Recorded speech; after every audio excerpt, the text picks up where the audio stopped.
Welcome on in, ladies and gentlemen, to another episode here of Dbacks Dispatch with your trio here, as the trio is back in town, at least officially. I know Gabe is dying right now, readjusting to the time zone. But Gabe, pleasure to have you back, my friend, to join us here for some fun Dbacks talk, as we are now officially done with spring training. The final spring training game did happen today. It was an exhibition game over at Chase Field against the Guardians. Dbacks did not win that one. Don't worry, the season's not over. It has not even started yet. We are just 2 days away from opening day, where we get to see the D-backs take on the Cubs, and that will be an absolute blast. And we'll talk a little bit more about that. But if this is your first time in here, stopping by, listening to us here at D-backs Dispatch, want to welcome you in.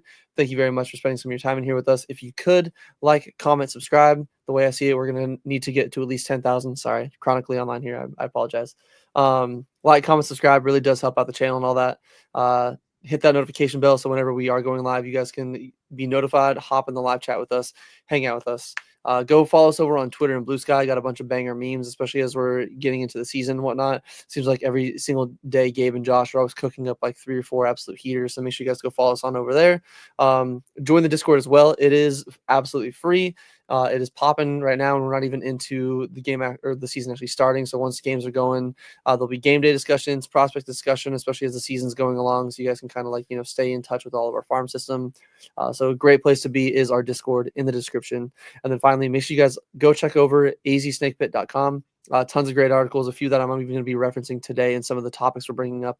But bunch of great stuff, great writers over there, great people, great community as well. It's really, honestly, it's really welcoming. So make sure you guys go over to azsnakepit.com, create an account, hop in on some of the discussions, and get to know some of the writers over there, and to see some of the other banger content they have pretty much turning out daily. There's a lot of good stuff, and we'll even have some of our episode recap articles written up and thrown up on there. So if you want some more, written content, that's a place to be. But like I said, we are here. Spring training is officially over. All the positional battles have been fully decided, and we will have a little bit of a discussion about a few of those. The first one that I guess we can kind of talk about a little bit is obviously the 5th starter battle. Was a big conversation all of spring, with 3 guys basically vying for that rotation spot, with Brandon Pfaadt, Ryan Nelson, and Jordan Montgomery. Brandon Pfaadt did end up winning that rotation spot. He is going to be our number 5 starter. And then Nelson and Jordan Montgomery were planning on moving to the bullpen.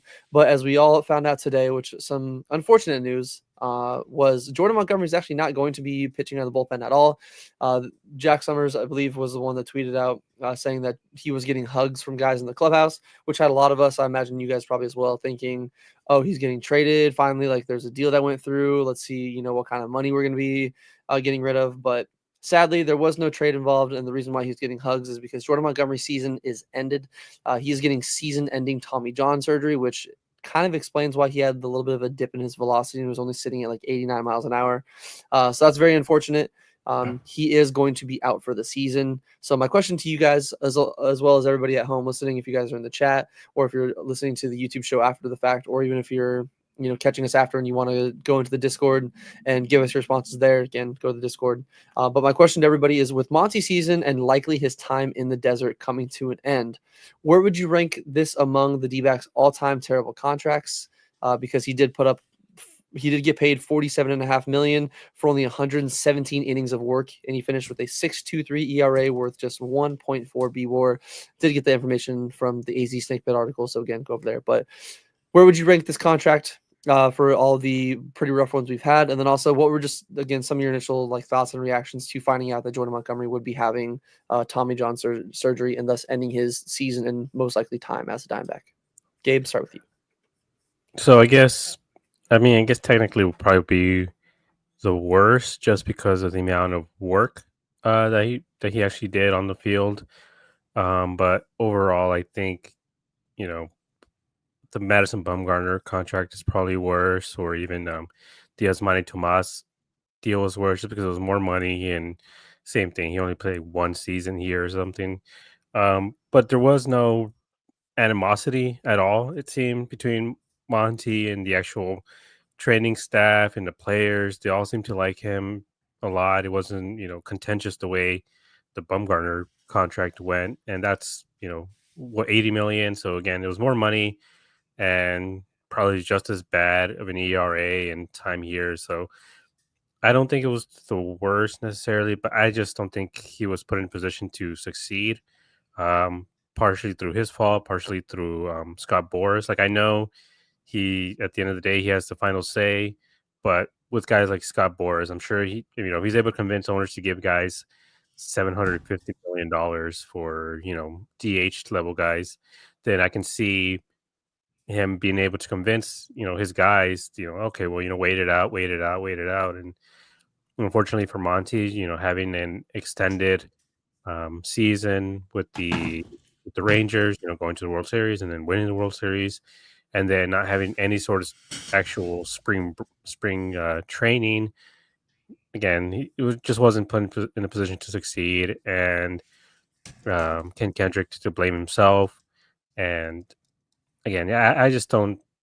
I feel bad saying it's one of the worst contracts just because again, I just don't think he was put in position to succeed overall, and I wasn't a Monty hater. It just was frustrating to watch him, go out there and sync up the joint. But again, he just, I think maybe he should have spent longer in AAA or something like that. But because of the way the season went last year with all the injuries, he just kind of was brought up before he was ready. And then with injuries and now with Tommy John, it's very unfortunate. And I think you can't really plan for this sort of thing. And I guess in his case, all these big contracts get insurance taken out on them, so the teams get their money back. So at the end of the day, the D-backs aren't going to be affected financially by this because they're getting the money No, back. No, they are not. Deal. Gambo Gambo. actually tweeted out. So they still it's like he's playing, basically. Oof, damn, that sucks. All right, well, never mind then. They're taking that hit, but yeah, I can see why there was no actual trades. They're probably just trying to figure out what was wrong with them. But yeah, overall, I think there's a couple more misses in here in terms of the bad contracts, and I think Monty maybe is top 5, but again, I don't fully blame him. Yeah, the Russ Ortiz one still sticks out to me. The Mad Bum, like you said, that one was pretty rough too. The Yasmani Tomas, we all know about the saga of El Tanque. So there's definitely a few, and even like you said, it's not like it is just very unfortunate. It probably wasn't put in the best chance to succeed as a Diamondback, and just very unfortunate that I mean, there's a very funny clip that Josh got that might end up being our win gift. So again, go follow us on Twitter. But when we signed Jordan Montgomery, you guys probably remember, I was throwing that ass back for it. I was super happy. At the time, looked like him, Jordan Erod, this rotation would look insanely disgusting. And looking back on it, my goodness, twerking for mid is crazy, is absolutely crazy, and that's what happened. But hey, you know what? Sometimes as fans, we get excited for the thought and teams on paper, and we just get a little bit disappointed for what they're doing on the field. But Brandon, I'm sorry, I muted myself. Same thing to you. Are you on the same page as Gabe and I when it comes to this contract? Like, do you think that, like, where exactly would you rank this? Would you have it as the worst? Do you have it as, maybe like top 5, considering his amount paid and what he provided to us? And then as well as just what are some of your initial thoughts to obviously hearing about his season-ending Tommy John? So I really do feel bad for Monty. Like, did I want him on this team? No. Did I want him to get Tommy John? Absolutely not. Like, I had very mixed feelings about this today. Like, initially, like you said, when we saw that Jack Summers tweeted giving hugs, I'm like, he got traded. I'm like, yes. I was like, because at this point, I was like, just get something. Like, I don't care. You could get a bag of peanuts, and I'd be okay with it because then he wouldn't be on the opening day roster. And then I found out it's Tommy John. I'm like, I just feel awful. Like, I just feel like a terrible human being. Like, I don't want something bad to happen to him. I just didn't think that he was it. In terms of the contract, in terms of bad contracts in team history, I think it's really hard to compare because it was such a short contract. It was only a 2-year deal, and he only pitched 1 year. Like, he's not pitching this year. Like, I don't think you can compare it to the other ones, like you said, like the Russ Ortiz, like the Yasmani, like that. I think Tomas might be just the worst one because that, like, he never amounted to anything at the major league. Like, we got, like, I feel like with, like, Mad Bum one, like, to me wasn't that bad, because at least he was effective for a little bit. Like the Tomas, like I feel like nothing happened with that. Like absolutely nothing happened with that Yasmani Tomas contract. So He was one good season in just 2016, and that's good in air quotes because he had like 30 plus bombs. yeah, but like if they signed him now with the DH, who knows? But back then, having to have it like they couldn't find a spot for him. That's what was so like they're like third base, nope. Left field, nope. Like that, and if I remember right, that was Dave Stewart, right? That wasn't Towers, right? I'm pretty sure it was Dave Stewart. Yeah, Dave Stewart had some questionable transactions. I will say that. He was not cooking. So, yeah, he definitely wasn't cooking. I'm gonna have to go back and rewatch our podcast episode of when we signed Monty because, to be honest, I can't remember my initial thoughts. Like, I feel like I was probably excited. I wasn't like throwing it back like you did. Excited, but I don't think you were on that one. I don't remember if that was the Erod one or that one that you weren't on it because we recorded like at 11 just because of how late the news dropped. I think the Erod one was just us two because I was at a concert and we were like, we needed an E-Pod. I'm pretty sure Brandon was there for the Monty one though. I think it was all three of us, but we will have to go back and double check. Yeah. It's back on like it was one of our first ones because we started this podcast like right after the 23 World Series. So that definitely would have been ones like right before the season started. So I just hope that he recovers quickly. It's going to be tough for him to sign with a team, though. It's going to be tough for him. So he doesn't have Scott Boras anymore. So we'll see what he ends up doing. So hopefully his rehab goes well. Yes, wishing nothing but the best for him. I imagine some team will be willing to even give him like a prove it deal next year. Like he'll probably still get paid, and like even coming off Tommy John. At least one of the nice things because obviously it's terrible, but at least with the timing, he should be back around spring training next year, even maybe a little bit before, depending on how his recovery process goes. So some team will probably be willing to at least give him a minor league deal or even like a $5-10 million contract just to be like, hey, you know what? You've been a reliable pitcher, like we've mentioned multiple times before. Even like Gabe's talked about, where it's like, hey, you are just over history. You're not this bad normally, so we're willing to give you a shot. And we've seen guys have Tommy John, and then they kind of come back, throw a little bit harder. They find a little bit of an extra gear. Daniel Hudson did it two Tommy Johns, and he still transitioned into a really good reliever. So it doesn't mean it's the end necessarily, and it could just be sometimes you just got to go in there and get your elbow cleaned up a little bit, but. Again, unfortunately, it wasn't like we are now down a starting spot, obviously, because like I said, Brandon Pfaadt did win that fifth spot, and Ryan Nelson was moved to the bullpen. So in regards to obviously Brandon Pfaadt, our godfather, our 2023 playoff king himself, Brandon Pfaadt, very happy for him. Snagging this fifth role. Sorry, my brain. I've been talking a lot today, so my brain is just not working with my mouth right now. But again, we've talked a lot about him and just this fifth starting pitcher role a lot throughout spring because it's been one of the hot topics. And we've pretty much all been on the same page with Pfaadt, I feel. But what is everyone's expectations for Pfaadt? Maybe what are some predictions? What are you expecting out of Brandon Pfaadt? I know being the fifth man. I want to put air quotes in that one because we'll get to that one in a minute here. But him being the fifth starter on this team, what does that kind of leave your expectations for him going into 2025? So I just want to say real quick, one of Brandon's points that he brought up about the contracts. Sorry, I just wanted to go back real quick to that. The fact that the Monty contract was short, it didn't handicap this team the way the Madison Bumgarner contract did and the way the Osmani contract did, where it just held his team back because they're like, well, we're paying these guys $20 million every year. It's like they don't have it in the budget to pay, for someone else. So at least with the Montgomery one, even though he went down, you can still say, he's coming off the books, soon enough that we can sign a Corbin Burns and, keep this team going. But in terms of Pfaadt,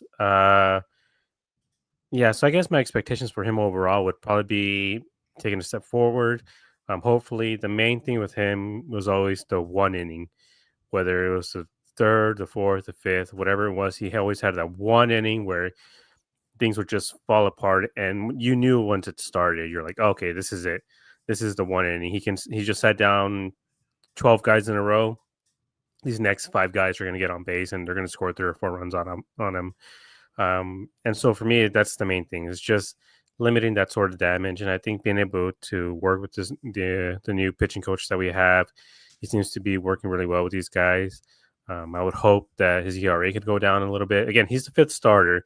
Having a 5th starter with the 4 ERA and 180 innings, almost 200 strikeouts, that's probably the best 5th starter in the league, other than whatever guys is in the Dodgers right now as their 5th starter.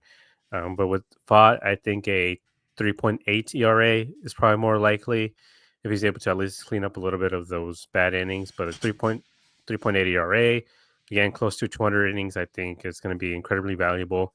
And, with the way the season went last year, you need a workhorse on this team.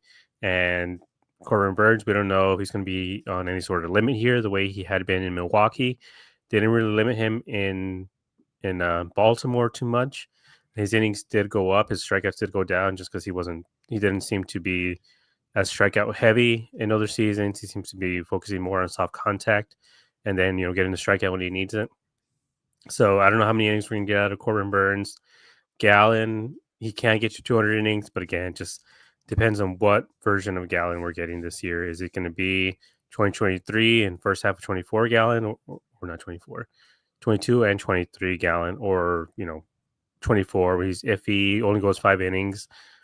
For Fott, I think it's going to be really important to him, to be able to get this team on the right foot. And then, with Corbin Burns being technically the 5th starter, going against the Yankees, having to face off Burns, Gallen, and Kelly, I think it's going to be, really, really good series against the Yankees. But yeah, for me, it's just take a step forward. That's what I want to see. Just take a step forward. I know there's always the sophomore slumps. With pitchers, it's a little bit different. Usually it's not as bad as it is with hitters. But as long as his ERA doesn't jump higher, and even if it jumps higher, let's say he gets to 200 plus innings, that's still a little bit of progress. But for me, it's just that being able to limit the bad innings, being able to refocus, and get a 3.5 to 3.8 ERA. You make a great point. Yes, I just want to see progress, just like a lot of guys, even like you said, great point. You took the words right out of my brain. Sophomore slumps, we saw Corbin do it. We saw Fott do it. For me, I want to see him limit the home run ball a little bit. Obviously, kind of the same, check off all the boxes, like you said, even a sub-4 ERA, try to reach 200 innings, avoid the blow-up innings, but even just avoid some of the long ball. I know, especially in baseball, good pitchers, again, in general, they always give up home runs, but it just seems like it's something that's always biting Fott. Where like those blow up innings are happening because, a guy or two gets on and then a home run here and there. Like even in spring training, the last one against the Padres, Cronenworth took him deep. It wasn't even like a bad pitch. It was just, sometimes the hitters make a really good swing on a really good pitch. So just limit the home runs is my big key. I want to see him do that. And then even, kind of like you said, just take a little bit of a step forward in the rotation. But Brandon, same question to you. Are you on the same page as Gabe and I wanting to see, is it just a step forward? Is it just like, a specific ERA, specific innings pitched? What are your expectations for Fott being and again, we'll get to this soon, our 5th starter? I think he's going to do what he's done the last 2 years. He has improved from season to season. When he first came up in 23, he couldn't keep the ball out of the middle of the plate. I'm like, this guy is going to be a fringe number 5. He's not a top of the starting rotation pitcher. He proved me wrong in the postseason. And then last season, he was our he was our mainstay. Not to take away from Merrill, but he made 32 starts last year. Over 180 innings. It's average of about 5.5 innings per outing, which is kind of what you want. You want your starter to get into the 6th inning if you can. So, and just looking at his stats, it's so interesting to see what he did from 23 to 24. So he had double the innings pitched, 96 to 182, but his home runs were almost the same. He had 22 and 23, and he had 24 in double the innings. So he really worked on limiting that home run ball. I just think that's going to be part of his game. it's his sweeper. Sometimes he's gonna try and throw it at like the front door on the inside corner, and he's gonna miss, and it's just gonna hang in the middle. That's fine because he still strikes guys out. His strikeout to walk ratio was 4.4, which I thought was amazing. The one stat to me that jumps out, his FIP from 23 to 24, 5.18 to 3.61. So based on Fangraphs, it's between the above average to great FIP rating. So if he can be that, like if he can be that 3.8 to 3.5 FIP, I think that's going to be a huge. But my bold prediction, he gets 13 wins, over 200 innings, over 200 strikeouts for Brandon Pfaadt. And he makes every single start. Like he absolutely, I have completely come around. Like you could probably find a tweet of mine from 23 before the end of the season where I was like, this dude is not it. Like I was just like, okay, like but it's so weird. Strom literally is like, hey, go to the other side of the rubber. But yeah, I just want to see him not throw so many pitches early in his outings. Like that's I think if that's the one improvement I would like him to see is don't do what Gallen does. Do not throw a 20-25 pitch first, because then you're really behind the 8 ball the rest of your outing, because we've seen that. And then he'll have one inning where he goes 10 pitches. So yeah, if he can get that FIP to like 3.5, y'all better recognize that name of Brandon Pfaadt. Oh, trust me. I remember I was a day one J-Mar truther. I was a day one Brandon Pfaadt truther. And I remember telling a bunch of people when he had his rough start where, again, I know you kind of gave me a little shit for it and I understand it. But I was like, hey, you know what? Max Scherzer was absolutely ass in the start of his career as a Diamondback. And we traded him away and look what he became. Like, just like even, I'll say it all the time, Mike Trout, he came up and he was ass in his first few weeks, got sent back down and had to figure stuff out, came back up. And now he's the Mike Trout we all know and love. So, like, you know, sometimes you got to give guys, especially some young pitchers, a dude, especially like Pfaadt, who, like, you know, rose through the minors super fast. Sometimes they, you know, have a pretty rough adjustment to the majors. And he proved a lot of us, or at least I'm not going to say us because, again, I was a believer in him day one. But he did prove a lot of fans, at least, you know, wrong a little to be a little hasty, which, again, we're all like that. We all have players we might give up on a little bit soon. I'm not saying that I'm not, you know, guilt-free of it at all. I've had that happen a few times. But it is, I do like that we're kind of on the same page. Like, I would love that, you know, if you could have that kind of FIP, if you could do, you know, 200 plus innings. I think that's the biggest key, you know, just it's showing that he's healthy. And if we can avoid any kind of injury, because we saw last year with our rotation being injured with Merrill, Zach, even Ryan Nelson had a little bit of an injury issue for a short time there. If we can avoid any kind of injury for the majority of our rotation, I think that'll be a big key in us, you know, winning potentially even more games than we did last year, breaking into that 90 win threshold. So like I was saying, with Brandon Pfaadt being our, you know, air quote 5th starter, this is the one that our Discord, we were going off a little bit on Sunday. A few of us, a few of us on each different side of the discussion, because like I said, Brandon Pfaadt is our theoretical number 5 starter, but when it's going into actually being slotted up to start the season, Brandon Pfaadt is not going to be our number 5 starter. Our number 5 starter is actually going to be the new $200+ million man, Corbin Burnes. Corbin Burnes is going to be slotted 5th in the rotation because Torey Lovello forgot to discuss with Corbin Burnes. He forgot to communicate with. Okay. We're gonna get into this right now. I don't think he forgot. I just don't think that it occurred to him to have that discussion. It's either way you slice it. It does not sound like a veteran manager. It sounds like a mistake a rookie manager would make. Again, I'm not calling for Torey's job, not saying nothing like that, but I do think it's a little bit silly that the manager didn't fully communicate with the new pitcher on exactly what the expectations, what his plan is. Like, it seems like when you got a new guy coming to the team, you want to get as familiar. I don't think they realized to have that conversation until they realized he wasn't. No, until he was the opening day starter. I don't think they thought to think, because it's just something that you don't think about. Like, you don't, like, most pitchers, they do what is pretty standard. So I don't think it's a big deal. Because Again, it's not like again, oh, Tori needs to be fully criticized. Like again, I even said it in the Discord. I'm like, is this gonna matter? Probably in August, April, or like in August and September. Probably not. It's not gonna matter it's at not all. going to matter in 10 If anything, days. especially when you're looking back at it, it's basically like Corbin Burns it's gonna be Burns and Gallen. They're still going back to back in a lot of these series, and maybe one will bookend one series, one will start the next series. Like it's really not gonna matter. It is still just funny hearing that the reason is just because he just didn't talk to him about it, which like again, it's not the biggest deal. Why don't we listen to his actual quote? Correct. I think that would provide a better context. Guest star from the dugout, it's the skipper, Tor Lavillo. How are you? I'm good, guys. First one. What do you got? What do you got for me? This is fun for me. Well, there's all kinds of ways we could go. The hot topic recently has been the $210 million fifth starter. Right. You want to go over that for the folks at home? Sure. I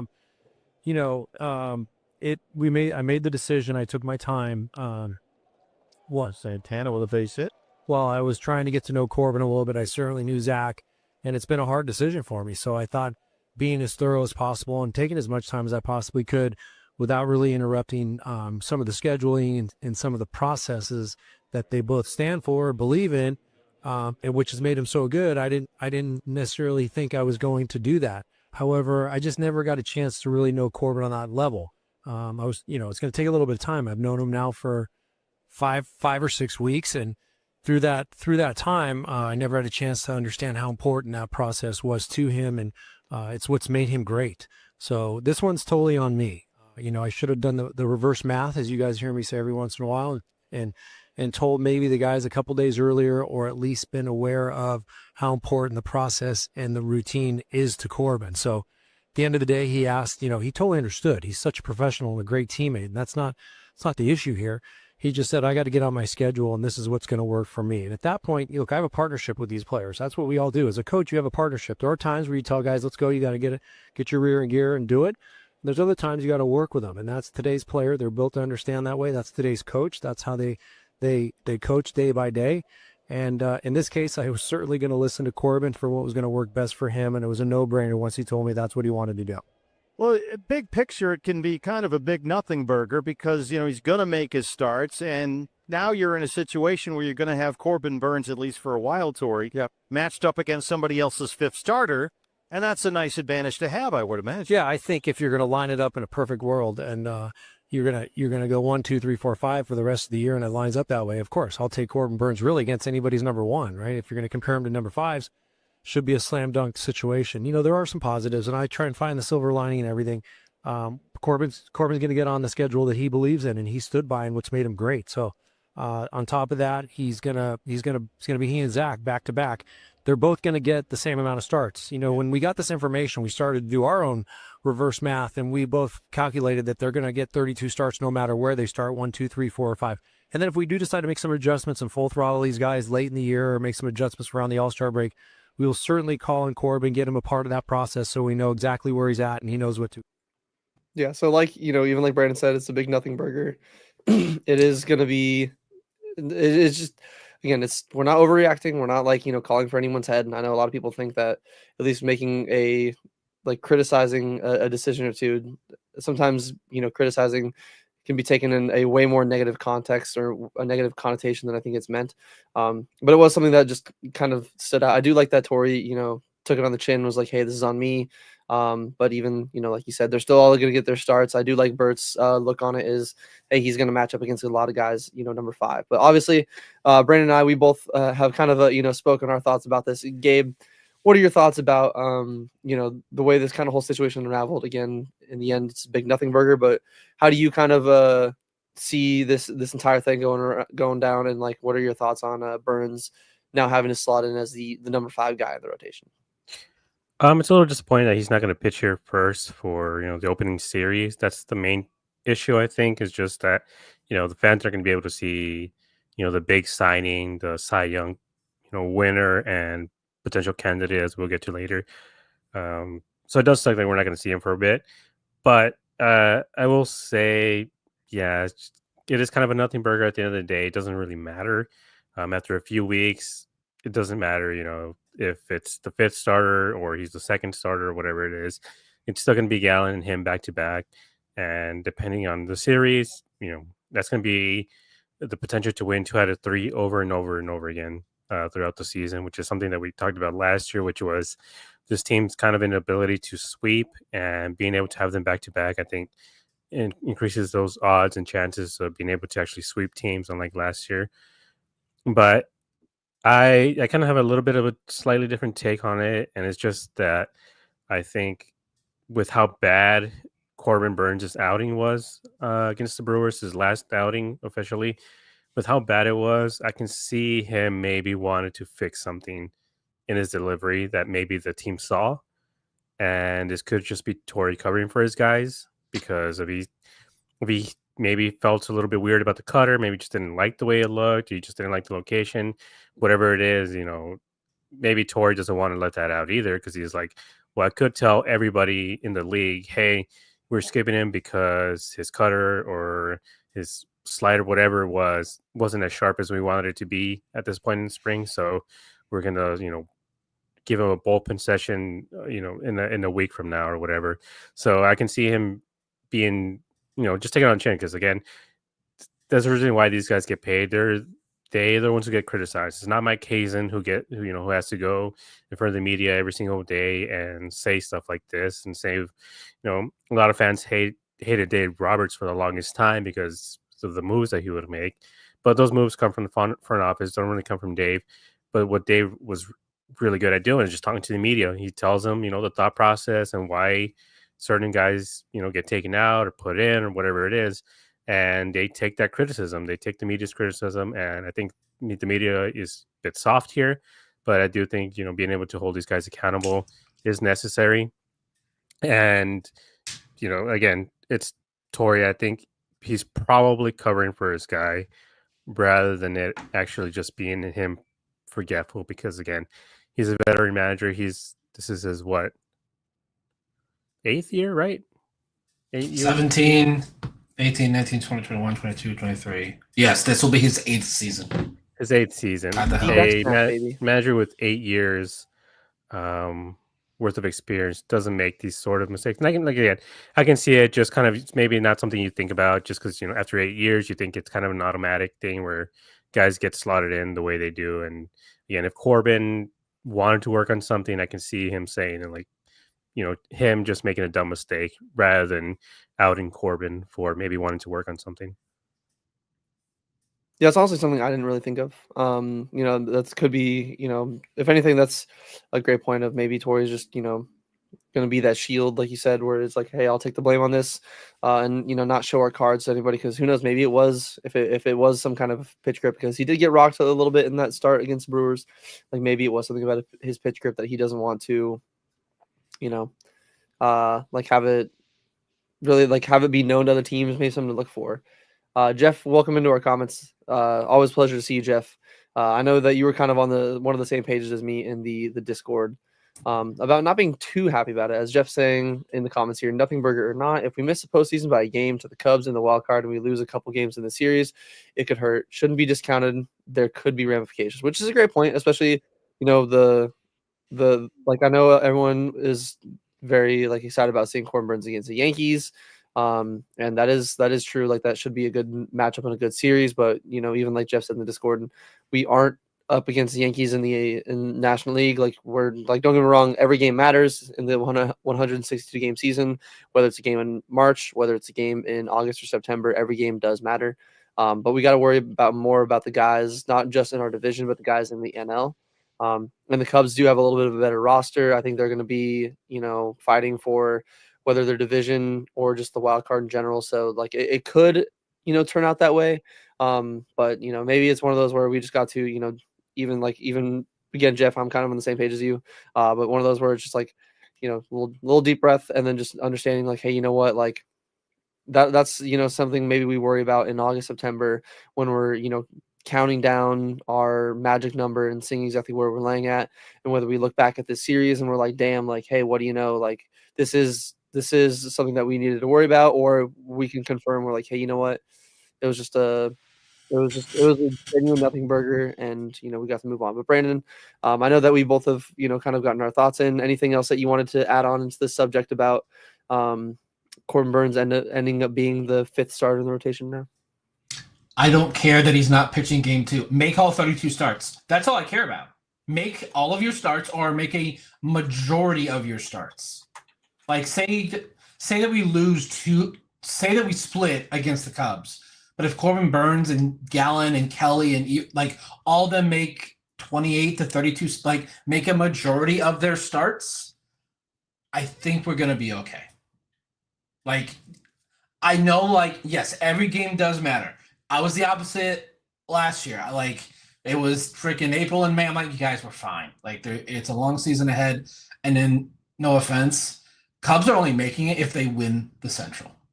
Because the wild card, and we'll get into this later, is coming from the West and the East.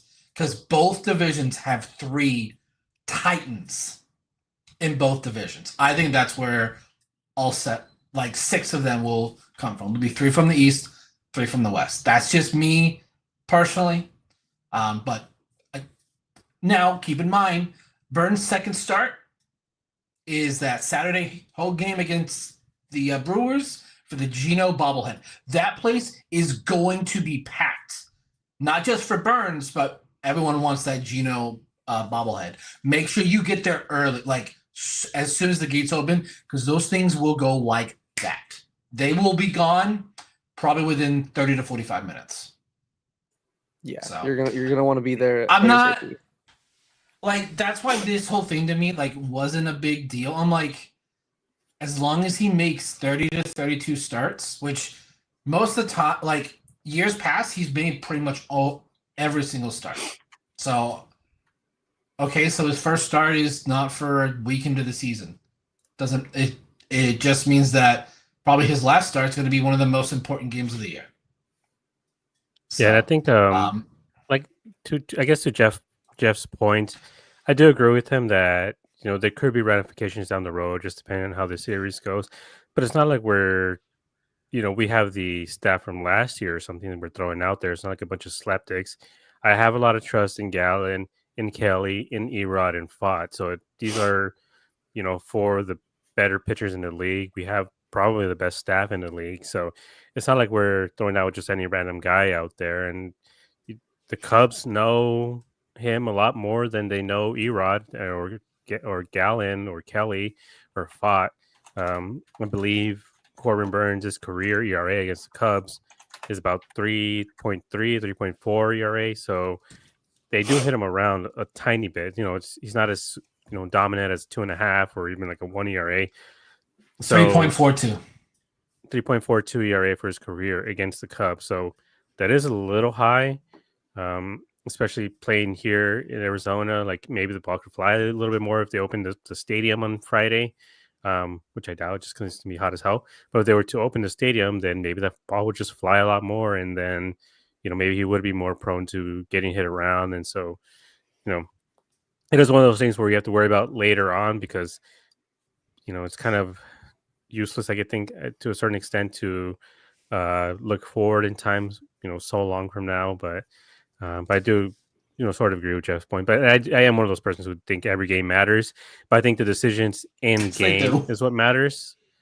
The in-game decisions is what matters, not so much, what's going to happen 2 weeks from now. It's rather what's going on right here, right now. What's the move you're going to make? And I think last year there's a lot of those issues, putting in guys that probably shouldn't have been put in certain situations. And hopefully Torrey does a better job at that. And again, we missed the playoffs by 1 game, and we lost the teams we should have faced off in the actual playoffs. And again, we're going to get it later. The Cubs, I think that's sort of Milwaukee's division. They got a lot of better offensively, but the Cubs, I think, overall are not going to be great. Yeah, so you kind of put it perfectly on a tee, which we'll let this pitch go down the middle, and we'll take the next pitch because we're gonna get some other predictions in before we get to the rest of the NOS and all that. We're gonna focus a little bit on some D-backs predictions again. Now that the opening day roster is all set, we know exactly what we're going into with in here. because some other positional battles that were finally decided, which I guess we can touch on really quick before we get into our predictions, because again, these will be a little bit, this will kind of tie into some predictions. Actually, ready for this? So Hampson and Shelby Miller are both now going to be on the roster. Garrett Hampson did win the backup utility infield role, and Shelby Miller did win a bullpen spot, especially now considering, Monty not being in there. Even if Shelby didn't have one, he's going to have one now. So just on the topic of these two players, again, a little prediction. Which one do you see making a greater impact on the roster, and why? Gabe, start with you.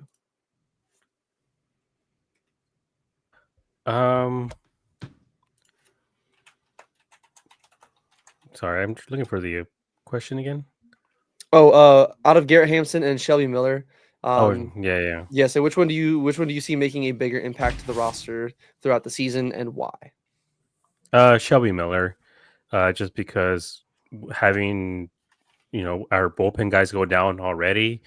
Supposedly Ginkle is going to be out too long, but I do think he's probably going to be one of the guys who's going to slot into that role just because of his velocity and how good he looked in spring. So it might not be Ginkle, J-Mart, and Puck. It probably is going to be Shelby, J-Mart, and Puck. We're going to be in line to get saves because they all have experience with it. But yeah, I think it's going to be him, especially early on. I think Hampson is probably going to get his little spot starts and little game-winning. Maybe he's the pinch runner, or maybe the game-winning hits, same as Ginkle, Grichuk and Newman last year, where they both had these moments where they came in the clutch, and I think being a veteran is going to help them a lot. But yeah, I think for right now, it's going to be Shelby. I think you make some great points there, especially with Ginkle's injury. I think that kind of changes the outlook a little bit on how both of them are going to be used. But Brandon, same question to you. With Garrett Hampson winning the backup at utility and fielder role, and then Shelby Miller obviously winning himself a bullpen spot after, even like Gabe said, his stellar spring, who do you see making the bigger impact on the roster? Is it going to be Garrett Hampson, maybe with some clutch pinch hits, and maybe even, who knows, maybe he is a pinch runner and he steals a bag and uses his speed to be the deciding run in a game or two? Or do you think it's going to be Shelby Miller filling in for Ginkle and just in general in that bullpen and being a hopefully reliable arm to call upon? So initially my thoughts were Hampson, just because of the speed. Like he'll steal a base late in games, or a routine ground ball. He'll be running super hard and maybe force a bad throw. But more than I thought about it, I'm like, especially with the Ginkle news, I'm kind of on the same page there with Gabe. Like, it's gonna be Shelby Miller. Like, he's I think their initial plan with him was middle leverage, low to middle. But now without Ginkle, I think they're gonna now have him be high leverage there, along with a lot of our stud guys there, Puck, J-Mart, Thompson. I'm curious what they're gonna do with Ryan Nelson. Are they gonna, because of his dominant fastball and cutter, are they gonna have him be the long guy, or are they gonna have him be we need 3 outs right freaking now? I'm very curious to see how they're gonna use Nelson. Because now that he's gonna be in the bullpen, keep him in the bullpen. Please do not, even with injuries, I do not want him to come and be a starter. I know that last year that he earned it, but the whole yin and yang thing with me, with these young pitchers that we have, I don't feel comfortable having them go back and forth between starter and bullpen. Now, I think once Ginkle's back and Graveman is back, I think Shelby goes back to middle relief or middle leverage. So I think he'll be the guy that maybe starter goes 5 1/3 and they need some guy to get 5 outs. I think that's him. So I'm very revenge tour for Shelby Miller to basically redeem himself for all the casual D-back fans that haven't really watched him since he left. Something about that Dodgers pitching factory just fixes guys. And I know he didn't have the best year in Detroit after leaving Los Angeles, but I'm hoping he can, find himself like what he was in the 2023 season, because he was really solid at the bullpen. He was really good, and especially he does throw pretty hard. So even like Gabe said, if he can, kind of continue his hot spring and be like that in the bullpen. I'm kind of on the same page as you guys. I think he'll definitely be a little bit more of a crucial arm because Hampson will still have some clutch hits here and there, no doubt about it, or some clutch appearances, whether it's pinch running, hits, whatever it may be. I do think that the bullpen is going to be the big thing. Like probably one of the best bullpens we've ever had, at least on paper, obviously. And I think he's going to be a big part of that. But kind of moving on into some more of just D-backs final predictions. Even Gabe alluded to this earlier. The D-backs have 2 MVP candidates in Corbin Carroll and Ketel Marte, and 2 Cy Young candidates, maybe even 3 if Fott can really lock in and unlock something. But at least 2 guaranteed Cy Young candidates in Burns and Gallen. My question to you, gentlemen, and everybody else at home listening, always interested to hear your thoughts. Again, out of these 4, with Carroll, Marte, Burns, and Gallen, which one has the best shot at actually taking home an award, whether it be the MVP or the Cy Young? Obviously, not talking about Silver Slugger. I feel like Ketel is going to probably win that one again. He's the best second baseman in baseball. Miles better than Luis Fraud Reyes. But out of these 4 players, who do you see having the best shot at winning an award? For me, I think it's Corbin Carroll. Like as great as Corbin Burns is, as great as Gallen is, I just think the pitching in the NL is just too good. When you have, Blake Snell, last year he sucked, so that means this year's going to be great. Just the way his career goes. Yes. Him, but also Zach Wheeler is incredible. He's an incredible pitcher. The main hit I think with Corbin Burns and Zach Gallen is just their innings. Corbin Burns had like career high innings, I think last year. He had over 190. For the most part, he stays, around 160 to 170. But I think, he's probably going to reach around that same thing as this year.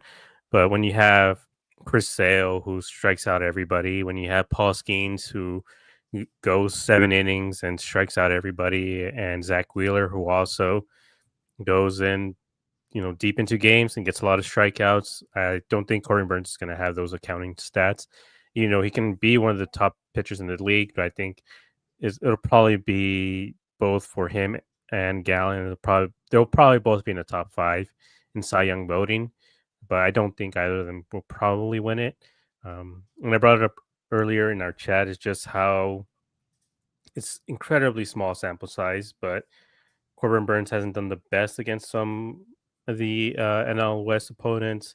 He has a 6.4 ERA against the Dodgers in 6 appearances. Although some of those did come early on in his career, like in 2018 19 when he wasn't very good. And same with the Rockies, weirdly enough. He was terrible, 7.36 ERA in 2 appearances. Again, very, very small sample size. But again, having to play in Colorado for a few times this season, I think it's going to affect his ERA more so than it would in the Central and then the East last year. But yeah, Corbin Carroll, he has the potential to get a 30-50, 30-60. He can join that 40-70 club that Ronald Acuna is in. I think that's kind of his ceiling, being a 40-70 guy. It just depends on how much they let him go. I believe last year in the span of 2 months or so, like when he had that really good that good stretch, he had like 17 home runs, 17 stolen bases. So if you average that out throughout the season, yeah, you're talking about a guy who's can go out there and get you 30-50 or even 40-70. And if he plays, decent enough defense, who's to say he can't win the award? Same with Marte. I think if he repeats the season, he doesn't go down with an injury, he could get the MVP. But I think for me, it's Corbin Carroll. The only issue is just going to be Shohei Ohtani is going to be in the NL West or the NL for the next 9 more years. So until proven otherwise, it's going to be Shohei, but I think Corbin has a real good shot. Yeah, I'm on the same page as you with that one. If it wasn't for Shohei being in the West, I still think, again, Corbin and Ketel could easily be top 5, if not top 3 candidates finishing it. Especially with Corbin, I do agree with you, he has the potential to be a 30 40 30 50 plus guy, even into the 40-70, which, by the way, seeing his new swing in person was weird. After the 2 years of seeing exactly where it was in the hand placement, watching the game last night, which a little more on that one in the state in the Chase Field and all that. Watching the game the ballpark last night, I was like, man, it's not like the Corbin we know and love, but if he's hitting the way that he's been hitting all spring, I'll take it because MVP season loading. But Brandon, same question to you. Out of the 4 players that we have, obviously, that could be, top candidates for an award, with Cattell and Corbin hopefully being top 5 in MVP, and then Burns and Gallen hopefully being top 5 in the Cy Young. Who do you see being more realistic, or being the more realistic option when it comes to actually, predicting somebody winning one of these awards? So I'm trying not to copy Gabe. Like, I feel like I've done the entire show tonight. Like, everything he said, like, that's pretty much the same. So I'm gonna go with Burns, Cy Young. Like, I think Corbin Burns is gonna be absolutely dominant. Like, okay, yeah, he's not pitching until like the 5th game of the season. I think he finishes with 20 wins and about a 2.6 ERA, like 220 innings. I know everyone's pick, and every year it's gonna be Paul Skeens. Paul Skeens had a phenomenal rookie year. He did. Like, Paul Skeens is really, really good. It's the same thing with Shohei and MVP. As long as they play enough, like, it's their award to lose. So I think it's going to be really hard for Carroll or Marte to win MVP. And Zach Gallen, like, I don't have much faith in him after last year. So I'm hoping that he surprises me. I'm just so used to that he always has like that one bad inning. So I think Corbin Burns is going to show that we got him in an absolute steal for only $220 million. So I am so excited. Now, everyone is going to bring up, oh, his K rate has gone down the last few. I don't care. Like, that's never been his thing. Like, he's always been like cutter sinker. That's what he is. Like, his cutter is literally probably the outside of Class A. I'll say outside of Class A, I think Burns has the best cutter in all of Major League Baseball. And I feel like Skeens will have a good year, but his team is not going to be in the playoffs. Like, is not like, how can you be a Cy Young candidate, but your team doesn't play any meaningful baseball the last 6 weeks? So that's personally why I don't think, like, Rookie of the Year, that's a different story. Like, so I think Burns has a real good shot at winning Cy Young as long as he makes a majority, like 30 to 32 starts, goes 6 to 7 innings per. Like, just keep that ERA. Like, 2.6 is probably a bit bold, I will say. So just, I think keep it under like 3.3. I think I would be okay with that. Now, do I want Carroll to have a 40-70 season? Abso-freaking-lutely. Like, I posted this question on TikTok. Like, if Carroll has a 30-50 season, where does he end up in the MVP race? Everyone, like, a lot of people's like, oh, 3rd. I'm like, behind Shohei and who? Everyone says Acuna. I'm like, he's coming off his 2nd knee ligament injury. He's also not going to be back until like July, if I'm not mistaken. Like, he is not going to be the runner that he used to be, or he shouldn't be. So 40-70, if Carroll did like that, to me, that's bold. I just don't think he has that kind of power to hit that. But I think 30-50 is very doable. I just don't know if it's going to be enough, especially if Ohtani pitches and he pitches like the old Ohtani. But we'll see. It's his 2nd elbow surgery, so I'm really not sure. Yes, Jeff in our comments is on the same page as you. Saying Burns, Cy Young, pitching volatile, and Snell and Glass now have major durability question marks. Sales 35 and an injury to any of the other big aces, and he's right there. And then on to your point about Skeens, saying that Paul Skeens is 133 innings to his career and isn't going to have the benefit of sneaking up on anyone. He hasn't shown an ability to adjust the league. Also, can he maintain his power over 200 innings? That's a great point. I think that Skeens will definitely be an obstacle in his way, especially if the league, if Roki has even a modicum of success with the rest of the Dodgers rotation, or even Yamamoto, if any of them are hurt and one of those dudes has like a 2 to 3 ERA and almost 200 innings, I could see them going with one of those.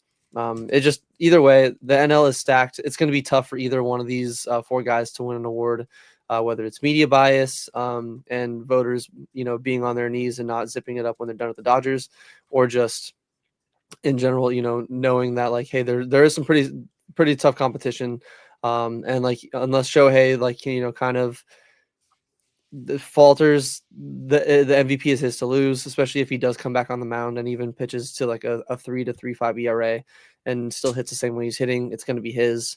And then there are a few pitchers that if they don't get injured at all, that they're going to be pretty tough for Burns or Gallen to overcome. But I'm excited. I think it's going to be a fun thing to kind of watch throughout the season, especially once when we get to like the All-Star break, we'll have a little bit of a circle back to this, like compare all the numbers to everybody. Maybe look at the betting odds on like who's the favorite, and then like all the numbers on those, like the top 5 and all that, and then kind of like do like a little mid-season checkup, because this is going to be something that we're going to probably keep tabs on all season long. But we do have some more predictions. Obviously this is just more of the player specific, but we're going to get a little bit of a division prediction here. Now we're going to see and I'm going to get your guys' thoughts and maybe some predictions on the overall win total for every single team in the NL West: Dodgers, D-backs, Padres, Giants, and Rockies.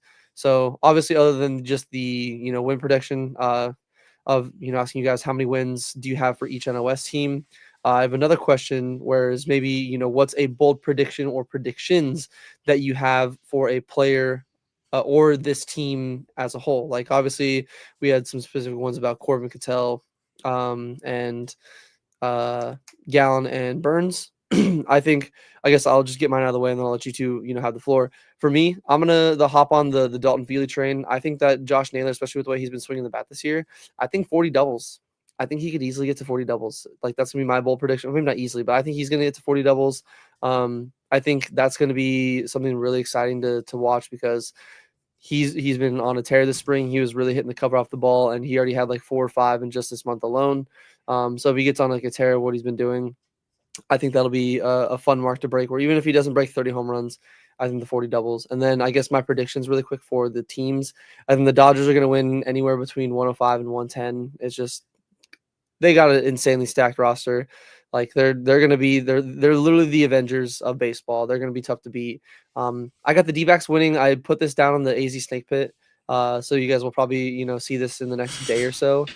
Check out the azsnakepit.com. I put them down. I got a little bold with mine. I put them down as 95. I mean, they won last year. They won 89 last year with a little bit of a, amazing offense, one of the best offenses, if not the best offense in baseball, but a horrible pitching staff. To where I think that if they can even have a little bit of a regression in the offense that we're expecting, but still be productive, and then if we could see the overhauled rotation and whatnot stay healthy, I think that adding 6 wins to their record is very plausible. I think that's something that could easily be done. Like we could probably even count on just like our 2 hands games last year that the D-backs blew because of their pitching or whatnot, that like instantly gets them well over the 89 mark. So I'm going around 95 wins. I have the Padres at like maybe 90 to 95 as well, just right around that with the D-backs. I have the Giants winning maybe like, I'm going to say like 84, 85 games. I still feel like that's, again, as long as Robbie Ray and Justin Verlander are healthy. And then the Rockies, I feel like the Rockies are going to surprise some people. They're not going to be terrible. They're not going to be an 80-win team, but I have them winning around like 70, maybe 74 games roughly. Again, I don't know if the math fully breaks down for where the teams break at, like, meet with each other, but that's kind of what I have in mind. Again, Dodgers over 100, D-backs 95, Padres 90, 95, Giants around 80, like 84 wins, and then the Rockies around 70. So, gentlemen, I'm done spewing and getting my thoughts out of the way. Gabe, I want to start with you. What are your predictions for win totals for each one of the NL West teams? And then what's maybe a bold prediction you have for either a player on the Diamondbacks or just this team as a whole? So I guess I'll just start at the bottom just because it's a little bit easier. But I have the Rockies at about 72 wins.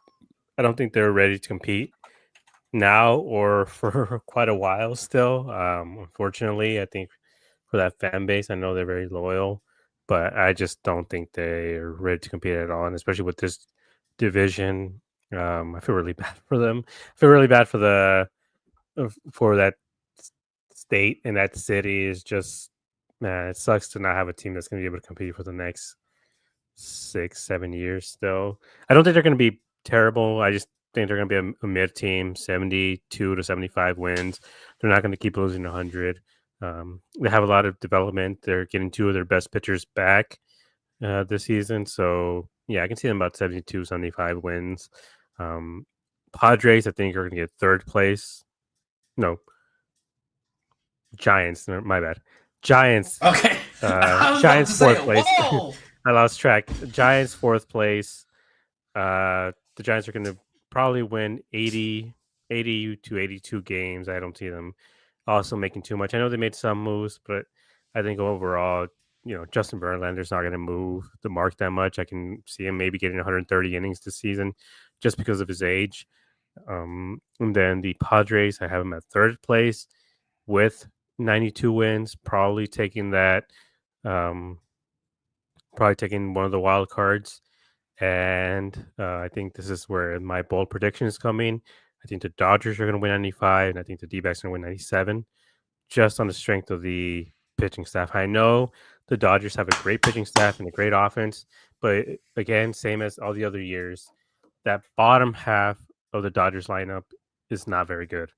They're relying on guys like Miggy Rojas and Chris Taylor and a few other guys where you're just like, if you're able to get through the main, 5 guys, Otani, Mookie, Freddie, Will Smith, then Muncy or whatever combination of Teoscar and him, it's a lot of holes in that lineup. They just scored, a lot because of those top 4 or 5 guys in that lineup. And I think the D-backs overall aren't as top heavy. I think everybody on this team can get on base. They can all get hits. And I don't think the offense is going to go down as many people say it is, because who are we losing? We're losing Walker, who's the 30 home run, 100 RBI guy. But so is Josh Naylor.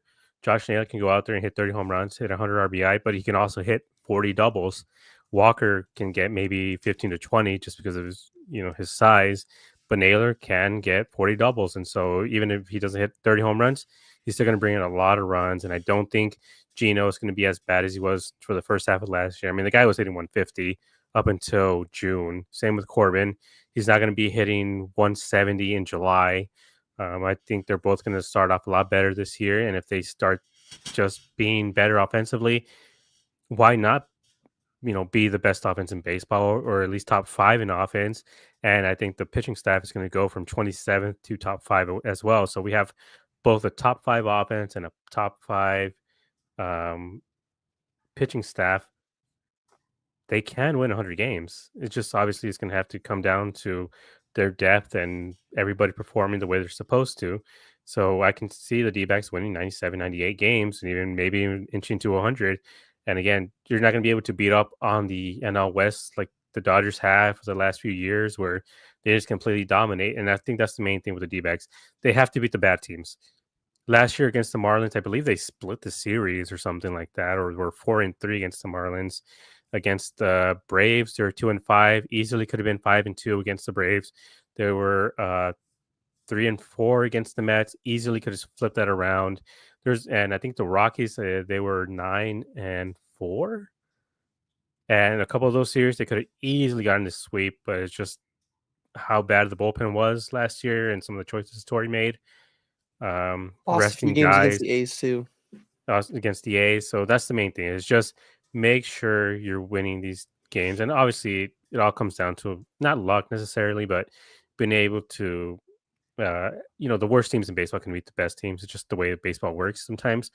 But I do think this team is a lot more complete than even where it was last year, offensively. And obviously the pitching staff, I think, is probably the best pitching staff in the league. And same with the bullpen, this revamped bullpen. We have everybody who can throw 95 plus. Last year, we were having to rely on Miguel Castro and Scott McGuff and whoever random guy we could find off the street to throw some innings for them. Yeah, so that was definitely a bold one. I like your bold prediction, especially, I do 100% see your reasoning. The NL West isn't going to be as weak, even with the Rockies being the worst team, still 70-win team. They could steal a few wins from the Dodgers, hopefully not from us, but a few wins from the Dodgers would be nice if they could steal. Maybe just in general, they just, the NL West, I feel like the NL in general is a little bit strong. especially compared to the AL. So who knows? Maybe there's a few other NL teams that steal a few wins from the Dodgers here and there. Definitely a bold one. Again, I'm not saying that it couldn't happen because you do have some great reasoning. It would just there'd be a lot of things that need to go our way. But hey, you know what? I'm okay with that. I would be 1,000% okay. Am I a homer, or is it bold to say that they're also going to the World Series? I mean, I think that's the nice thing is like if you're a Rockies fan saying they're going to the World Series, you're a homer. But if the team actually has World Series aspirations, I don't think it's anything outside of bold. I mean, again, it'd be tough the Dodgers being in the same division, but I think it's easily fitting in the bold category. I like it. Brandon, same question to you. What is either some bold prediction you have for a singular player? I know you had one on Twitter responding to Dalton Feely, that was an interesting one. I kind of like that one. I'm not going to spoil it in case that's the one you want to go for. I feel like that one was like lukewarm. Like, yeah, that one was like. So for you guys that I guess thankfully he's not going to use this one, so I can't spoil it. He was on Twitter saying Perdoma's going to hit 15 home runs, which I think I can agree. A little lukewarm, not like a crazy bold hot take. But what would be a bold or even I guess hot take that you have, or hot prediction that you have about this team or a specific player in this team, and then kind of like what Gabe and I did. What would you have predicting for the the win total for each one of the 5 NL West teams? So I'm gonna finish with all my D-back stuff. So I'm gonna kind of do what Gabe did. But I think Colorado gets 64 wins. I think they barely just get under 100 losses. I don't think they're good at all. They traded Nolan Jones for Tyler Freeman. I don't understand that move. Like that one just does not make sense to me.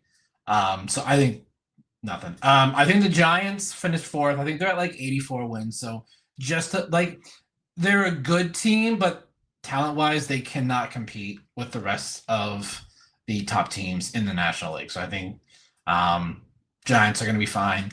Padres, I have at 89 wins. So I think they're going to be one. I think wild card at minimum is 89 to 90 wins because of how top-heavy the National League is. So 89 wins. I have us in second place, though, at 94 wins. So I think we get 94 wins, and then Dodgers finish with 98. So it's still pretty close. I don't think they reach 100 wins, and I think to a lot of people that will be considered a disappointing season because that Dodger team should beat the Seattle Mariners 2001 wins record. I think it was like, what, 118? Was it? Like, I just don't think they're going to do it. Just because, like, I know Dave Roberts is a good manager, but he, like Torrey, he makes some decisions that you're like, what are you doing? Like just not very bright. So, moving on to the Diamondbacks. My bold prediction, Ketel has 40 homers. Ketel has 40 home runs.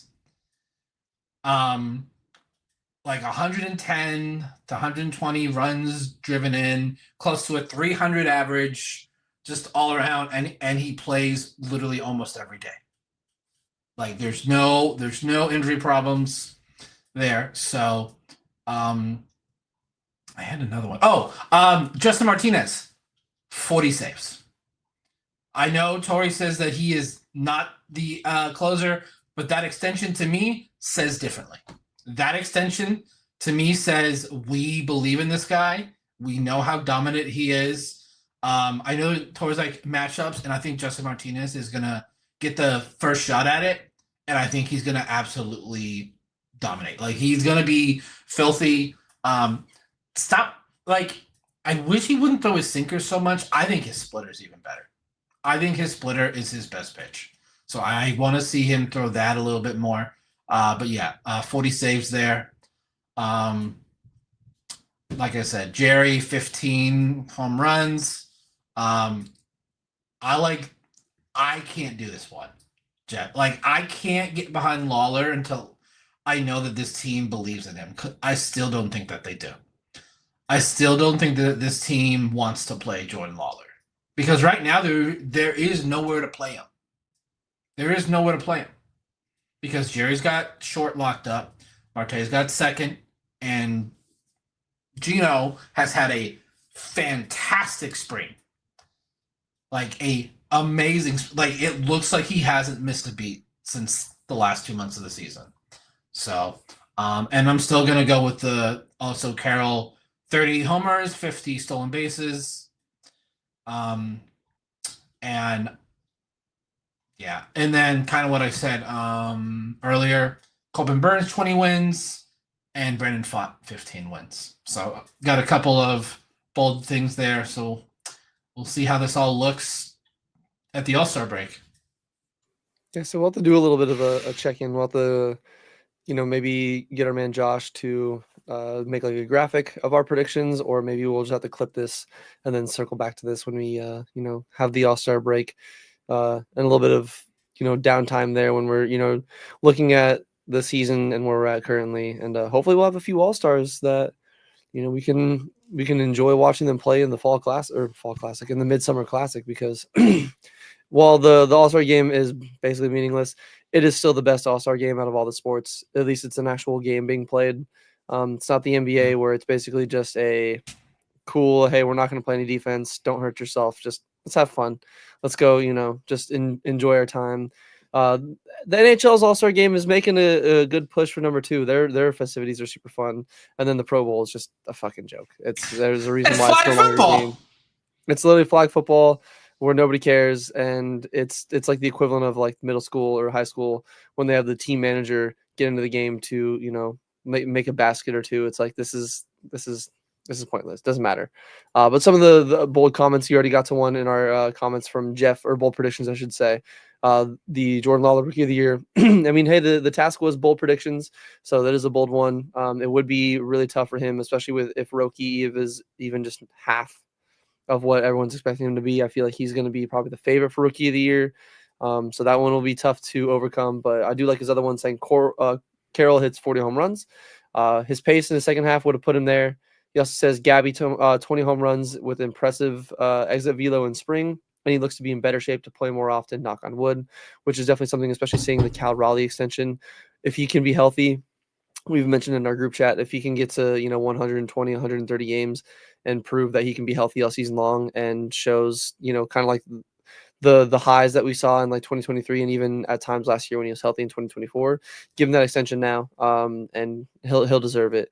And then Oscar, I'm assuming you're trolling in here, Oscar, but I still got to bring up your bold prediction. He's saying the D-backs will win 79. We'll have 79 wins. Are we sure that he didn't mean to flip the numbers? Maybe that's what he 97. meant. Who knows? Yeah. Maybe Gabe brought back some really nice sake, and Oscar's been having a little bit too much of that, and he just forgot which button he was pressing on his keyboard. But who knows? I mean, you can't roll out anything. Do you know what the D-backs record was in 2002? Was that when they? Yeah, okay. In 2002, I believe their record wasn't like as great as it probably should have been, just because everybody got hurt that season. I mean, they did win. Okay, they won 98. So I think they actually got better, but then they got swept like right away, just because they just had like these weird injuries. Like, it's just kind of the frustrating thing about baseball. Same thing with the Dodgers. I'm like, if they win 80 games, I mean, I would be shocked just because of the talent that they have. But I mean, when you're talking about guys having to play into October, that late into the year, I think you start to risk injuries. And Dave Roberts, he was interviewed and he was saying like, a lot of the guys were in camp 2 weeks before, saying it like, oh, these guys are excited, but you need rest. And I think depending on how this team performs, like, they can start dropping like flies. I mean, with the D-backs already, they already lost Ginkel and Montgomery. So who's to say teams like the Dodgers or any others big hitters don't just eventually just start dropping? Yes, it's definitely, especially with every team, you got to look out for that. Looking back at some of these numbers, so Randy Johnson finished with a 10.7 WAR. He went 24-5 with 8 complete games, 260 innings, 334 strikeouts. Just disgusting. And then Kurt Schilling goes 23-7 with an 8.6 WAR.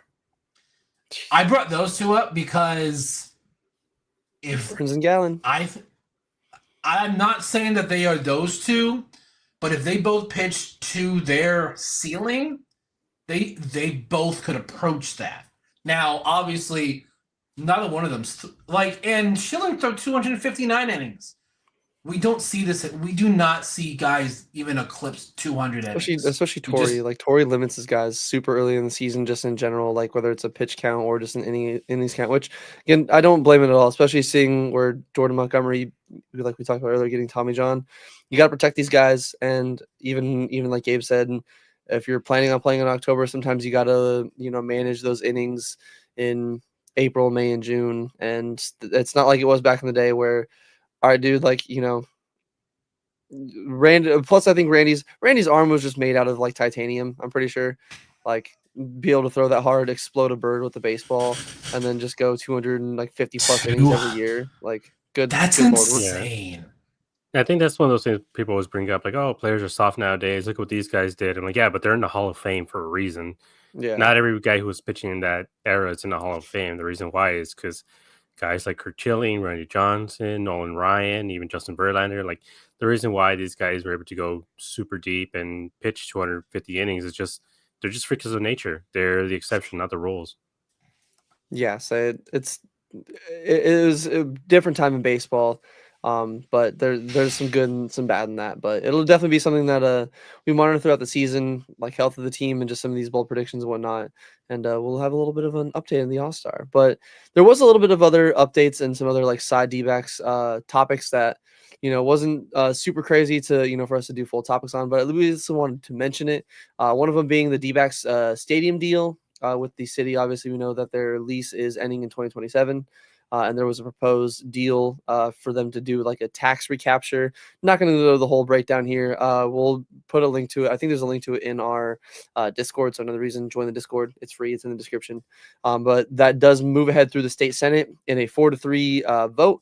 It was barely passed, but it did pass. It still has a little ways to go before it's fully finalized, with them probably making a few edits and tweaks throughout here and there, because there are still a few skeptics to it and a few people that want to see the money allocated in a different way, and maybe the D-backs even putting in their own money, which there are some funny, interesting comments on the AZ Central article from Gonzo. Gonzo's just a hilarious dude. We obviously know him from or we know one of his funny moments from the Sanders and Ford commercial that we played multiple times on here. But he's just a very quotable individual, and he's got some banger quotes in there. So go check that out. But that's some news. And then another news, I guess, in regards to the stadium is every single year they do get new foods. Unfortunately, especially for our man Gabe, they did not bring back Panda. They did not bring back Dutch Bros. So still an F in the chat on that one. D-backs get an F- in the report card for that. But they did bring in a bunch of new food. They got a brand new giant pretzel that has beer cheese and then spicy mustard, which I got to try. Let me tell you, I'm not a fan of spicy mustard. It feels like I'm just breathing vapors like a goddamn dragon. Holy shit, that stuff is spicy. They do have new carne asada nacho helmet, which I'm going to try on Thursday. They do have hot honey chicken fries, which I tried to try last night, but they were not available yet. And I was like, I'm already in line. I'm not going to wait again. They do have the filthy mac fries, which is like crinkle cut fries with like mac and cheese, bacon. Goddamn, let me tell you, delicious. Definitely a two-person meal, because those things, they are not skimping out on you. You are definitely getting your money's worth for being $20. Definitely highly recommend checking out those. They do have new s'mores nachos. Try those out too. Again, another two-person meal. That is what I'm trying on Thursday. Those unless you want to eat like 2,000 to 3,000 calories in just sweets, because that thing it's like churro chips with like fudge and then like marshmallow fluff, some like chocolate and stuff added to it. It's very good. Highly recommended. It's definitely delicious. But afterwards, I was definitely feeling the sugar high and the sugar crash. They do have a new one that I saw, dill tots, which is literally just tater tots with salt and vinegar, a little bit of dill on top, and then some ranch to dip it into. That one's good. They do have new Korean wings. They got a barbecue or mushroom Swiss burger. They got a giant barbecue chicken baked potato. So there's definitely a lot of new interesting food. I at least got to try 4 of them last night. I'm definitely going to go back for those hot honey chicken fries on Thursday, and then you guys should try to try out whatever you can. The wait will be of forever, because again, even for just an exhibition game where there's maybe 15 to 20,000 people, it took around 15-20 minutes just to get the filthy mac fries. So always an issue, unfortunately, whenever they have these new foods at Chase Field, where they just take forever, which is like, hey, maybe you should plan for this, especially a big weekend. Then there's one more. That's if you guys remember the D-Bat dog. the giant like 2.5 foot long hot dog. They've brought it back in a new rendition with the Grand Slamwich, which is like, it looks like a giant 2.5 foot long meatball sub.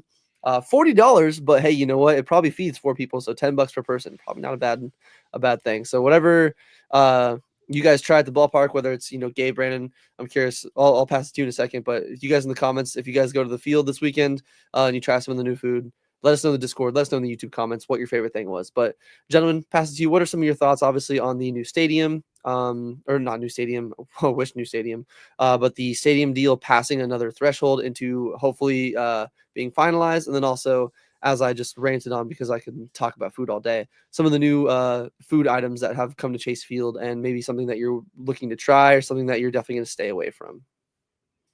So with the stadium deal, I'm just hoping it passes through everything because we don't want to be in a situation like the A's, the Rays. We have a lot of teams that are just kind of losing stadiums, and we don't want to be like that. We don't want the D-backs to become the Coyotes. Like, we already lost them. We don't want, you know, them to end up in freaking Reno or, I don't know, the Utah Diamondbacks or whatever bullcrap they're gonna pull out there. But yeah, just being able to have a little bit more assurance on the D-backs staying in Chase Field, I think, you know, is incredibly valuable because, again, having this deal ends in 2027. We're only a couple years away. Stadiums take a really long time to complete. We don't want this to be a situation where, again, like the Sacramento A's or the Tampa Bay, because of the hurricane, I believe they're starting in their AAA facility, right? The Yankees minor league facility. Yeah. So we don't want that to happen, you know, where the D-backs are playing home games in Salt River Field in the dead of summer. Like, it's going to be a nightmare. Like, the MLB is going to have to schedule all night games for that because of just how terrible the heat is here. But yeah, I'm happy it's getting through. I mean, squeaking through, but it's still passing. And in terms of the food options, they all sound really good. I'm curious about those Korean wings. I will say the main thing I always get is either like the Hungry Hill meatball sub, just because it's really good and it's cheap. It's like $10 for, you know, a decent sandwich at the ballpark is really good. And also the elotes, the little carts, it's like $7 again. If you get both of them, it's a pretty decent meal for $17. And if you get a couple of value beers and, you know, you're buzzing and having a good time, not having to spend too much money. But everything else, I think, at least for this weekend, I don't think I'm going to eat at the stadium just because of those lines. You're just going to be ridiculous. Like, you're not going to be able to get anything. So I'll probably just go to the Jersey Mike's around the corner or something and just take that in with me. Yeah, so that's a great point. The lines always take super long. And then another, I guess, side stadium mentioned that I mentioned in the Discord, even in the group chat, upgraded the Jumbotron, a new display. They now have the pitch sequencing with the miles per hour for each pitch. That's super cool. They got the players' walk-up song on the screen whenever they're going up there. And the so roof a little works bit again. The roof does work again. It's a little slower, so they don't have the same roof opening music because it doesn't go the same speed. But hey, the roof does open with fans inside. We are so back.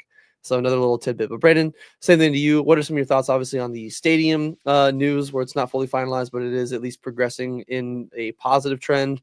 Some of the new food items, and then as well as, I know I threw it in the last second, so Gabe, if you have final thoughts on it too. But then maybe even like the quality of life changes for the scoreboard and some of the things that probably wouldn't notice unless you are at the ballpark way too fucking much like I am. This stadium deal, I was like, okay, this is step one. This is step one in the right direction to whatever we decide to do, whether that's making repairs to the current stadium, or maybe just a new stadium, because that's like, it's one of the oldest stadiums in all of Major League Baseball. Like, there's like a majority of MLB have had new stadiums since '97. Like, I think the only ones that aren't are like like Dodger Stadium, Wrigley Field, Fenway. Like, And those most all of have the major overhauls to fix. yes, correct. Yeah, like there's just a lot of things at the ballpark now that are like very outdated, and when you go to the more recent ballparks, you see, like, you're like, oh, why does why do the D-backs have this? So hopefully this is the step in the right direction. In terms of the food, what I'm doing there when I get on Thursday, because Brett and I are Advantage members, so I'm getting there as soon as it opens for them. Like you get like an extra 30 minutes before the general public. I'm just gonna walk around the concourse on the first level and just look. All right, do I want to try that? Do I want to try that? Because like Gabe said, those lines for concession on opening day are always like you're waiting 20, 30 minutes and then you can order. So like, and that's what I don't like to it because I'm going to the game to watch the game. So if I'm gonna get food, I'm probably gonna get there hour and a half. I mean, Thursday, I think I'm getting there at like 4:30 because I think that's when gates open for Advantage members. So, yeah, I'm very excited to see what food I want to try. I'm not having the D-back dog because it was in 23. They had like those hot dogs for like the opposing team. And I had one and I had some stomach issues. I had to leave the game. So I don't touch hot dogs at the stadium anymore. I just don't. It's just too risky. But I'm really excited about some of the stuff that you talked about in terms of just like quality of life stuff at the stadium, like new stuff on the Jumbotron. You pointed it out, and I was almost certain that it wasn't true. The two new signs next, like the one for the 23 NLCS, I didn't realize that. Like I swore that was there last year. Like, they had one for the 23 national champions, but they changed the sign and they added one for the 2001. Oh, 2001, yeah. So that like just like stuff like that, like just quality of life stuff is just it's so fun. So I'm very excited for the season start because I schedule my life around when this team plays. Yep. Like it's literally what it like. I literally sit where I'm sitting right now at my desk. I have two screens. I have one to watch the game, and then I usually play on like my PS5 as I'm watching the game, and then I have my laptop so that I can like post tweets and stuff. Like, obviously, I can't do that Thursday because we're at the game. So, that is like that's always the I guess one dilemma that I have is like I like going to games, but I like the comfy arrangement that I have at home. So it's nice. Like I do both. Like I do like going to games. I think my first two games, opening day, and then I'm going to that Saturday game against the Brewers for the Gino bobblehead, where I'm getting there as soon as gates open for Advantage members because, yeah. So very excited for the season. Same. Yes, and I know you said gates open at 4:30. I know it's a 7:10 game, and I thought that gates only open up 2 hours early for Advantage members. So I don't know if 4:30. So I got an email. Where is it? Yeah, important game. No, not that one. There's another one. Where is it?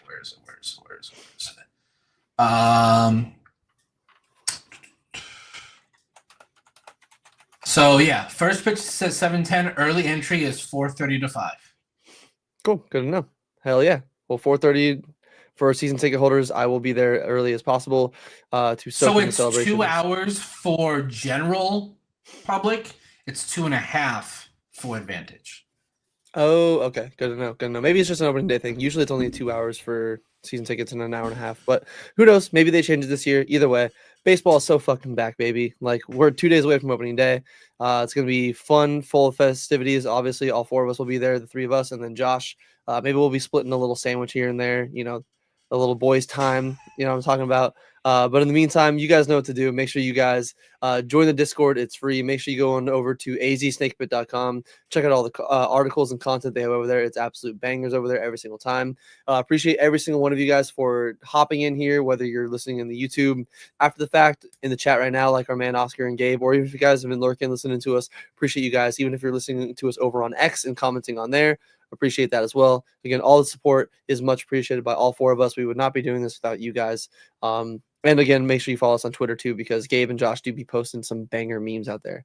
But we have been Dbacks Dispatch. The trio is back in town, and the boys are so fucking back, and so are the Dbacks on Thursday. We hope you guys enjoy opening day. We'll be live with an opening day or post-opening day stream, a little bit of a late one, to talk about It'll be later. the game It'll be one of the later, season. but- It'll be a late one, obviously, but we'll be live after opening day, or the after the game on opening day. So hope to see you guys in the chat then. Let's go D-backs. Let's have a great 2025. You guys take it easy. We'll see you next time.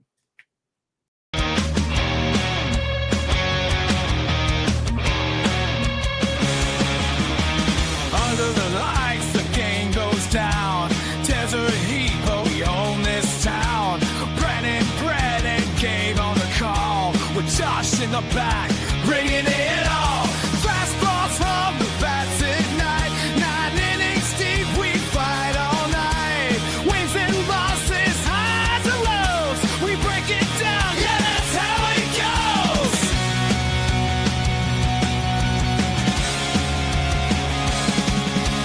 Dbacks Dispatch, turn it